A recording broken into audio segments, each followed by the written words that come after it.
இந்த ரெசிபி பண்ணுறதுக்கு புளியோதரை பொடி ரெடி பண்ணிக்கலாம். 1 டீஸ்பூன் அளவுக்கு உளுத்தம் பருப்பு, 1 டீஸ்பூன் கடலைப்பருப்பு, 1 டீஸ்பூன் தனியா, வரமிளகா வந்து ஒரு 5 எடுத்துக்கோங்க. உங்கள் காரத்துக்கு ஏற்ற மாதிரி வரமிளகா கூட்டி குறைச்சி சேர்த்துக்கோங்க. அடுத்தது 1/2 டீஸ்பூன் அளவுக்கு வெந்தயம். இது எல்லாத்தையும் அப்படியே ஒரு பேனுக்கு மாற்றிக்கலாம்.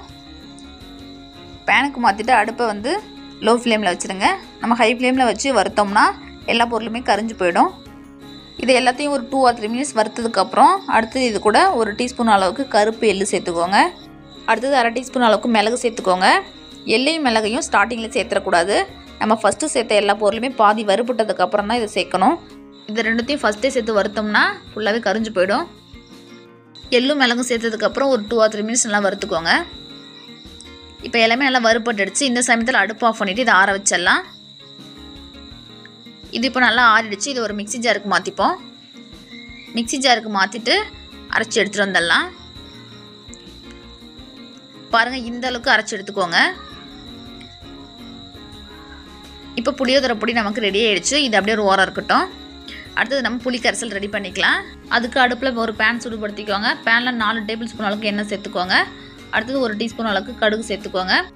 அடுத்தது 1 டீஸ்பூன் உளுத்தம் பருப்பு சேர்த்துக்கோங்க. 1/2 டீஸ்பூன் கடலைப்பருப்பு சேர்த்துக்கோங்க. 1/4 கப்பு அளவுக்கு வேர்க்கடலை சேர்த்துக்கோங்க. காஞ்ச வேர்க்கடலையாக இருந்தாலும் சேர்த்துக்கலாம், இல்லை பச்சை வேர்க்கடலையாக இருந்தாலும் சேர்த்துக்கலாம். இப்போ வேர்க்கடலை வந்து முழுமையாக வறுபடுற வரைக்கும் நம்ம வறுத்து விட்டுக்கலாம். இந்த சமயத்தில் அடுப்பை சிம்மில் வச்சுருங்க. சிம்மில் வச்சுட்டு வேர்க்கடலையே வறுத்துக்கோங்க.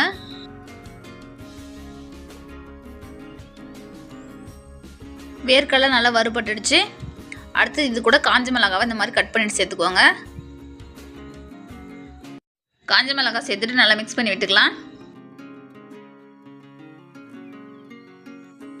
அடுத்தது ஃப்ரெஷ்ஷான கருவேப்பிலையை ஒரு கொத்து சேர்த்துக்கோங்க.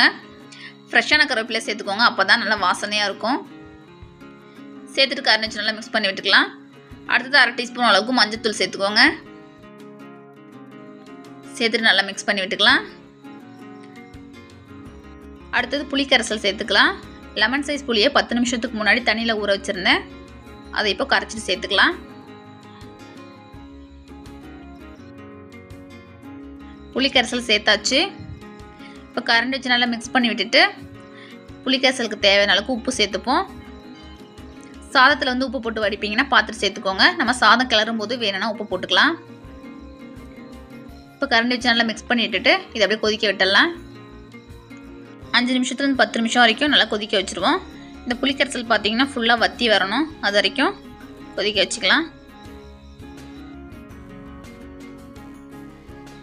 இப்போ பாருங்கள், 10 நிமிஷம் ஆகிடுச்சு. புளிக்கரைசல் நல்லா வத்திடுச்சு. இந்த ஸ்டேஜில் அடுப்பு ஆஃப் பண்ணிக்கலாம். அடுத்தது நம்ம சாதத்தை கிளறிடலாம். சாதத்தை வடித்து ஆற வச்சு வச்சுருக்கேன். அது கூட புளியோதரை பொடி சேர்த்துக்கோங்க. இந்த சாதம் பார்த்தீங்கன்னா கரெக்டாக 2 பேர்லேருந்து 3 பேர் வரைக்கும் நல்லா தாராளமாக சாப்பிட்லாம். அடுத்தது இது கூட நம்ம ரெடி பண்ணி வச்சுருக்கிற புளி பேஸ்ட்டை சேர்த்துடலாம். சேர்த்துட்டு நல்லது மாதிரி கலந்து விட்டுக்கோங்க. இந்த டைமில் உப்பு செக் பண்ணி பார்த்துட்டு உங்களுக்கு உப்பு தேவைப்பட்டுச்சுன்னா உப்பு சேர்த்துக்கோங்க. இப்போ சாதத்தை ஃபுல்லாக கிளறியாச்சு. இதே மெத்தடில் வீட்டில் கண்டிப்பாக ஒரு தடவை ட்ரை பண்ணி பாருங்கள். ட்ரை பண்ணி பார்த்துட்டு டேஸ்ட் எப்படின்னு சொல்லிட்டு மறக்காமல் கமெண்டில் சொல்லுங்கள். அவ்வளோதான், கோயில் ஸ்டைலில் புளியோதரை ரெடி ஆயிடுச்சு. இந்த ரெசிபிஸ் வீடியோ உங்களுக்கு பிடிச்சிருக்கும்னு நம்புகிறேன். பிடிச்சிருந்தா மறக்காமல் ஒரு லைக் கொடுங்க. உங்கள் ஃப்ரெண்ட்ஸ் அண்ட் ஃபேமிலிக்கும் நிறைய ஷேர் பண்ணுங்கள். இதுக்கு முன்னாடி போட்டோ வீடியோஸ் எல்லாமே கீழே ப்ளேலிஸ்ட்டில் இருக்குது. வேணும்னா மறக்காமல் செக் பண்ணி பாருங்கள். மீண்டும் அடுத்து ஒரு இன்ட்ரெஸ்டிங்கான ரெசிபியில் சந்திக்கலாம். தேங்க்யூ, பாய்.